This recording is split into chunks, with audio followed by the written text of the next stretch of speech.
ধরুন এই বরবাদ ছবিটি নির্মাণ করেছেন মেহেদী হাসান হৃদয়। তিনি বাংলা নাটকের অনেক বড়, বড় নাটক নির্মাণ করেছেন। তার অভিজ্ঞতা অনেক। আর আমাদের দেশে বর্তমানে যেটা আমরা দেখতে পাই সাকিব খানের কোনো ছবি মুক্তি পেলেই বলা হয় এটি নকল, এটা ডুপ্লিকেট ছবি। আসলে বিষয়বস্তু হচ্ছে আমরা যেকোনো নাটক বলি বা সিনেমা বলি জীবনের সাথে মিলে যায়। কোনো না কোনো গল্পের সাথে মিলে, কোনো না কোনো কাহিনীর সাথে মিলে বা কোনো না কোনো ছবির সাথে হয়তো মিল হতে পারে। লুকিংয়ে মিল হতে পারে, ডায়ালগে মিল হতে পারে, লোকেশনে মিল হতে পারে। তার মানে এই না যে নকল ছবি। কারণ ছবিটা তো নির্মাণ হয় আ সমাজের বাস্তবধর্মী ঘটনা নিয়ে। কারণ বাস্তবধর্মী ঘটনা নিয়ে বাংলাদেশেও একজন ছবি করতে পারে, ইন্ডিয়ায় একজন করতে পারে, আমেরিকায় একজন করতে পারে। কারণ আপনার ছবিতে আপনার গান হবে, ছবিতে নাচ হবে, ফাইট হবে। আর সব ছবিতে তো নাচ, গান, ফাইট হয়। তার মানে কি সব ছবি কি নকল আমরা বলব? আর এই ছবির সবচেয়ে আ অবাক করা বিষয় বলি বা মজার বিষয় বলি বা নতুনত্ব বলি, আমরা এতদিন জানতাম যে বাংলা সিনেমায় মানে হচ্ছে আউটডোর শুটিং খুব বেশি হয়। 80% আউটডোর হয়, 20% ইনডোর শুটিং হয়। কিন্তু এই ছবিটি আমরা যতটুকু জানতে পেরেছি বা যারা সেন্সর বোর্ডে ছিলেন তাদের মাধ্যমে আমরা জানতে পেরেছি মাত্র ৩ টি শট আউটডোরে হয়েছে এবং বাকি সমস্ত অ শুটিংগুলা ইনডোরে হয়েছে। তা সেক্ষেত্রে আমরা বলতে পারি এটা বাংলা সিনেমার জন্য অবশ্যই একটি নতুনত্ব। এখানে বরবাদের কলকাতার নায়িকা নেওয়া হয়েছে, হুম, কৃষ্ণের নেওয়া হয়েছে, হুম, সাথে বাইরে আর্টিস্ট কাজ করছে। হুম। সেই জিনিসটা কেমনভাবে দেখেন? না, অবশ্যই এটা তো আমাদের একটা গৌরবের বিষয়। আমাদের সাকিব খানের সাথে কলকাতার নায়িকারা ছবি করার জন্য উদগ্রীব হয়ে থাকেন। তারা সাকিব খানের সাথে ছবি করার জন্য আমরা যতটুকু পেপার পত্রিকায় দেখি বা জানি তারা নিজেরাই যোগাযোগ করেন। অবশ্যই আর এটি যেহেতু ২ দেশের যৌথ ছবি, কলকাতার নায়িকা আর বাংলাদেশের সাকিব খান অবশ্যই আমরা ২ বাংলার মানুষ বলি বা ২ দেশের দর্শক বলি অবশ্যই ছবিটা আমরা সবাই মিলে খুব উপভোগ করব। আপনার তিনি সাথে শাকিব খানের সাথে দেখার কোনো সুযোগ হয়েছে আপনার? হ্যাঁ, হয়েছে। কারণ আমি নিজেই ইতিমধ্যে ১৬ টা সিনেমা করেছি। আমার ৩ টি সিনেমা মুক্তি পেয়েছে এবং সবচেয়ে মজার ব্যাপার হচ্ছে এই ঈদেও আমার একটি সিনেমা মুক্তি পাওয়ার কথা। সে মুভিটার নাম? মুভিটির নাম হচ্ছে অ্যা দাঁড়াও কাইটে দিবা না? হুম, বলুন। আ সবচেয়ে মজার বিষয় হচ্ছে এই ঈদেও আমার একটি ছবি মুক্তি পাবে সাদেক সিদ্দিকীর পরিচালনায়, 'ডাইরেক্ট অ্যাটাক'। আর এই ছবিটি হচ্ছে আমাদের একসময়ের জনপ্রিয় চিত্রনায়িকা পপির শেষ ছবি। এই ছবি আমিন খান আছেন, ইমন আছেন এবং বর্তমান সময়ের আলোচিত নায়িকা শিরিন শিলা আছে, আমি আছি এবং এবং এটি হচ্ছে পপির সর্বশেষ ছবি।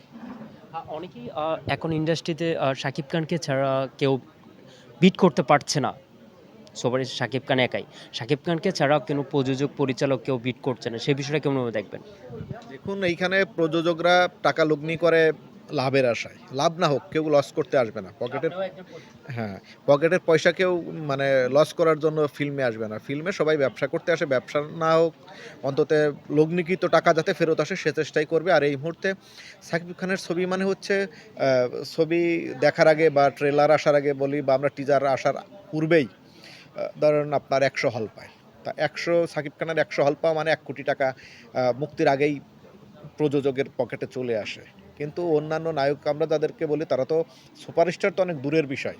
আ অনেক নায়কের নামই আমাদের দেশের ১৬ কোটি লোকের মনে হয় ১৬ লক্ষ লোকও জানে না। আমরা এর আগে দেখেছি কিন্তু নিশু ভাই শাকিব খানের সাথে রোজার ঈদে আবার প্রতিদ্বন্দ্বিতা আসছে। আবারও দেখি যে নিশু ভাই আবারও আসছে ঈদে শাকিব খানের সাথে পাল্লা দেওয়ার জন্য। সেই বিষয়টা কেমনভাবে দেখবেন আপনি? কতটুকু ব্যবসা সফল সিনেমা হবে? দেখুন নিশো ভাই আমি যেহেতু নাটকের মানুষ, আবার ফিল্মের মানুষ, নিশো ভাই বেসিক্যালি হচ্ছে নাটকের মানুষ। আর আমাদের দেশের দর্শকরা নাটকের যারা অভিনেতা বা অভিনেত্রী থাকেন তাদেরকে সাধারণত টেলিভিশনের পর্দায় ফ্রি দেখে থাকেন। আ তারা কোনো মুভি করলে সেই মুভি দর্শকরা খুব বেশি মানে টিকিট কেটে দেখতে চান না। কারণ আমাদের দেশে ইতিপূর্বে আমরা দেখেছি যারাই নাটক থেকে ফিল্মে গেছেন খুব বেশি সুবিধা করতে পারেননি কারণ তাদের ওই স্টারিজমটা গড়ে ওঠে না। সবাই তাদেরকে টেলিভিশনের অভিনেতা হিসেবেই চিনে। আপনার নিশো ভাই অসাধারণ অভিনয় করেন। এ বিষয়ে কোনো সন্দেহ নেই। কিন্তু ওই যে তিনি টেলিভিশনের শিল্পী। এই যে একটা ট্যাগ তার গায়ে মানে লেগে আছে। এই কারণেই হচ্ছে অনেকটা পিছিয়ে পড়েন। আর সাকিব খান ধরেন আপনার ২০ বছর যাবত এই বাংলা ইন্ডাস্ট্রিতে ২৫ বছর বাংলা ইন্ডাস্ট্রিতে অভিনয় করছেন। আর সেক্ষেত্রে আমার নিশো ভাই আসছেন ২ বছর। তা ২০ বছর ২৫ বছরের অভিজ্ঞ একজন লোকের সাথে ২ বছরের অভিজ্ঞ একজন লোকের তুলনা করাটাই হচ্ছে আ ঠিক না। সামনে কি শাকিব খানের সাথে কি সিনেমায় কিন্তু দেখতে পারবো প্রযোজক হিসাবে আপনাকে? আমার যেহেতু নিজের একটা প্রযোজনা প্রতিষ্ঠান আছে লাবণ্য মিডিয়া হাউস থেকে আমরা এই বছরই ফিল্ম করার সিদ্ধান্ত নিয়েছি। আমি কেন, বাংলাদেশের সকল প্রযোজক বা প্রযোজনা প্রতিষ্ঠানের ইচ্ছাই থাকে সুপারস্টার সাকিব খানকে নিয়ে ছবি করার, বা সেরকম সুযোগ থাকলে অবশ্যই আমরা করব। ঈদের সালামে দিতে ভালো লাগে নাকি নিতে ভালো লাগে? ঈদের সালামি কিছু লোকের কাছ থেকে নিতে ভালো লাগে, আবার নিজেও কিছু লোককে দিতেও ভালো লাগে, দেওয়া উচিত। ঈদে কি শপিং করেছেন? উম, না করবেন? ঈদের শপিং করেছে আপনি এই যে আগে শপিং করে ফেলছেন কেন? না, বিষয়টা হচ্ছে আমরা যেহেতু শুটিংয়ে একটু ব্যস্ত থাকি, বা আমাদের রোজার ঈদ এবং কুরবানি ঈদ, বিশেষ করে রোজার ঈদে আমাদের অনেকগুলো নাটক শুটিংয়ে আমরা খুব ব্যস্ত থাকি শেষের দিকে। এই জন্য চিন্তা করলাম যে শুটিংয়ের ফাঁকে ফাঁকে কেনাকাটা সেরে ফেললাম। প্রিয় মানুষের কাছ থেকে কি পেয়েছেন?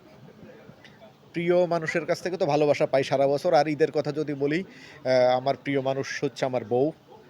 বউ হচ্ছে সবচেয়ে আপন মানুষ। আমাকে ১, ২, ৩, ৪, ৫টি শার্ট কিনে দিছে, আপনি কি দিয়েছেন? ২টি প্যান্ট কিনে দিছে, এক জোড়া জুতা, ৩ জোড়া জুতা কিনে দিছে। এই তো। আপনি কি দিয়েছেন? আমি ড্রেস কিনে দিছি, আচ্ছা। শাড়ি কিনে দিছি, 3 পিস কিনে দিছি। আচ্ছা, যারা ঈদে অনেক মুভি, বেশ কিছু সিনেমা মুক্তি পাচ্ছে, ভক্তদের জন্য কি বলবেন? বরবাদ, দাগি এগুলোর জন্য কি বলবেন? দর্শকদের উদ্দেশ্যে একটি কথাই বলবো, আপনারা শুধু সুপারস্টার সাকিব খানের ছবি দেখবেন না, আপনারা সমস্ত সবার ছবি, নিশোবার ছবি দেখবেন, বা আরও যেসব ছবি জঙ্গলি আসছে, ডাইরেক্ট অ্যাটাক আসছে, বা যতগুলো ছবি মুক্তি পাক, সে ছোট বাজেটের হোক বড় বাজেটের হোক, বা ছোট ডিরেক্টরের হোক বড় ডিরেক্টরের হোক, ছোট হিরোর হোক বা বড় হিরোর হোক, আমরা চাইবো আপনারা সবার সিনেমা দেখবেন। কারণ হচ্ছে হয়তো সাকিব খান ১৫ কোটি টাকা বাজেটের সিনেমার সাথে হয়তো ৩০ লাখ ৪০ লাখ বা ১ কোটি টাকা বাজেটের ১ কোটি টাকা বাজেটের সিনেমা তুলনা হবে না, কিন্তু আপনারা অবশ্যই দেখবেন। আপনারা ৩০ লাখ টাকার সিনেমা দেখবেন, ৩০ লাখ টাকার মূল্যায়ন করবেন। আপনারা ১৫ কোটি টাকার সিনেমা দেখবেন, ১৫ কোটি টাকার মূল্যায়ন করবেন। আপনি যখন একটা শার্ট কিনবেন, ৫০০ টাকার শার্ট যখন কিনবেন, অবশ্যই আপনি সেটার ৫০০ টাকা ম্যাটেরিয়াল আছে কিনা এটা আপনারা খুঁজেন। আবার যখন ৫,০০০ টাকা দিয়ে কিনবেন, ৫,০০০ টাকার ম্যাটেরিয়াল আছে কিনা এরকম। এখন ৫০০ টাকার শার্টের সাথে ৫,০০০ টাকার শার্ট যেরকম মিলালে হবে না, আপনার ৩০ লাখ টাকা বাজেটের ছবির সাথে সাকিব খানের ১৫ কোটি টাকার বাজেটের ছবি মিলাইলে হবে না। তবে অবশ্যই আপনারা সবাই বাংলা ছবি দেখবেন। বাংলা, আপনার ভক্তদের জন্য কি বলে শেষ করবেন?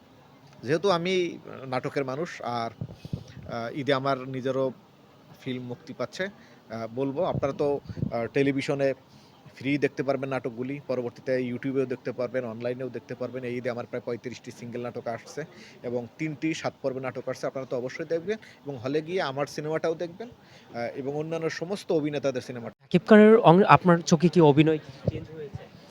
অবশ্যই আমরা যদি সাকিব খানের সাকিব খান তো শুরু করেছে অনেক আগে, প্রায় ২০০০ সালের দিকে শুরু করার পর ২০০৭-৮ সালে হিট করলো চাচ্চু, কোটি টাকার কাবিন সহ।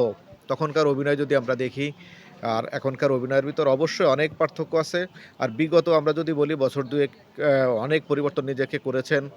বিশেষ করে যখন যৌথ ছবি করেছেন ইন্ডিয়ার সাথে, তারপর থেকেই তার ভিতর আমরা একটা পরিবর্তন লক্ষ্য করি।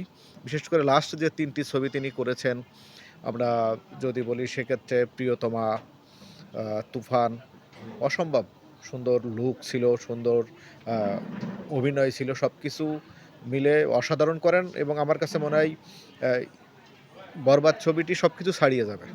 অনেকেই বলছে যে বরবাদ কফি, অনেকেই গল্প থেকে কপি করেছে, শাকিব খান কপি করে। উনাদের জন্য কি বার্তা থাকবে? কি বলবেন? আপনিও তো ছোট পর্দায় কাজ করছেন, মুভিতেও কাজ করেছেন। সেই বিষয়টা আপনার কাছে যদি প্রশ্ন করে কি বলবেন?